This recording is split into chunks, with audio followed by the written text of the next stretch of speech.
My problem is I'm an atheist. It's not a problem, but the problem is I'm in a house full of theists. That's a problem. That is a problem. So I'm looking for advice to try to deal with it in my own way, which I'm very proud of being an atheist. But, Matt, I live near where you went to high school. I can see that. The church that my family attends was about a mile from your church. I'm not going to name the name, but I just really need some advice because it's taking its toll on me. Yeah, actually, you're probably within a mile or two of my mom and dad. Awesome. They're in a subdivision behind that YMCA that you'll be familiar with. But oh, sure. Yeah. This is the part where I'm both good and terrible, and that I don't like necessarily giving advice because I don't know your family. So the easiest thing for me to say is this: be yourself, interact with your family. By the way, family is a rather curious word, and as Jen Peoples has pointed out, your family, when you act like family, I don't care if you're blood related or not. There are blood relatives of mine that I will have no interaction with, and that was primarily their doing and their choice. There are other people who are not remotely related to me who are as close or closer than family. You have to make sure that the people that are in your life care about you for who you are, not that you are bending to their will, not that you are being who their religion thinks you need to be. And if you can have conversations, have them. If you can't have conversations about these subjects, don't. My parents and I almost never talk about religion.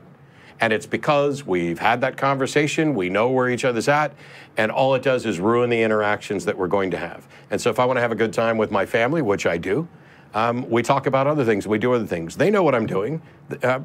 They're convinced I'm working for Satan and leading people to hell. And Right. there may be nothing that I can ever do about that, except to constantly confound their expectations, because they still love me, they still know I'm a good person, they watch me being a good person.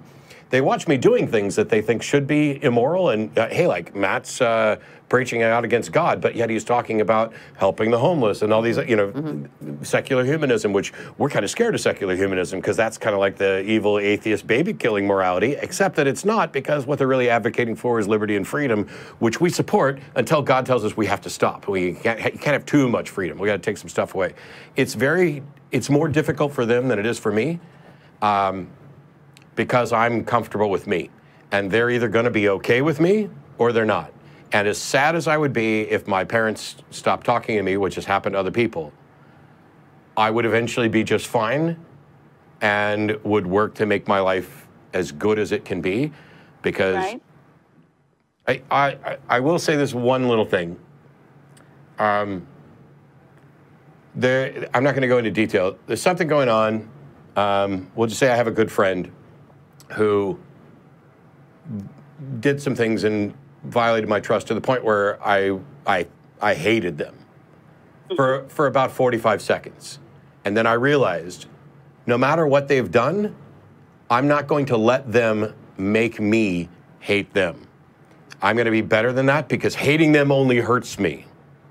Carrying that around, it doesn't do them any damage at all. It just damages me. So, a la Frozen, I'm going to let it go and get on with living my life. And that's... I think the biggest problem that I've encountered, not necessarily my blood relatives, it's my husband's blood relatives.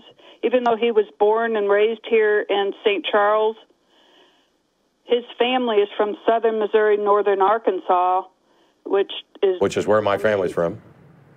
Right. And when we do visit them down there, now that I've came out and they all know, there's a huge elephant in the room. I feel rejected, and I've been with my husband 30 years, and they've loved me all those years, but now it's totally different. When I get home, sadly, I feel the rejection, which puts me in a downward spiral. I meditate a lot,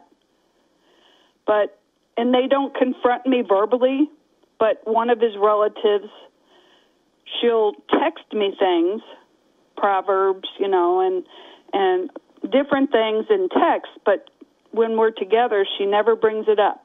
Yeah, it's cowardly passive aggressiveness. Yep. It is a way. It is almost.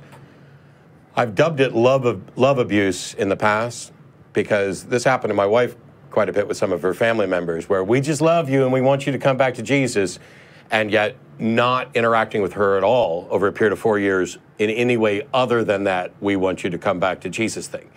And basically what that means is, we'd really like to continue loving you and be around you, but we can't until you agree with us about our magic friend in the sky.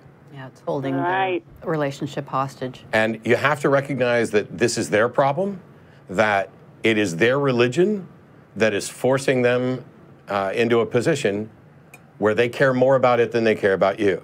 Now that's, it's understandable because it's kind of helped myself with this when we're down there is I engage in conversation, not about religion or my beliefs, my liberal beliefs. I just engage in just normal rhetoric or, conversation, and try to not let the elephant enter the room every time and be the better person. That's all you can do. Yeah, I don't know that there's anything else you can do. Yeah, it's a loss. I mean, you've had a loss if you feel like you've been rejected. Especially right after I first came out, it really felt that way, and it actually made me leave my marriage for about 6 months. Wow. Because I felt so rejected. I was on my own for 6 months, but struggled greatly because I don't have an education. It was hard to, keep up with the bills, so I did come home. My husband and my 2 sons accepted me back, but like I said, I think the huge thing is when we go down to his family's farm. Yeah, it's weird the way so you have to recognize that you are the person in the relationship who has changed, and that puts the onus on you, but you also have to know that it's not your fault. There's not blame here. Something has changed.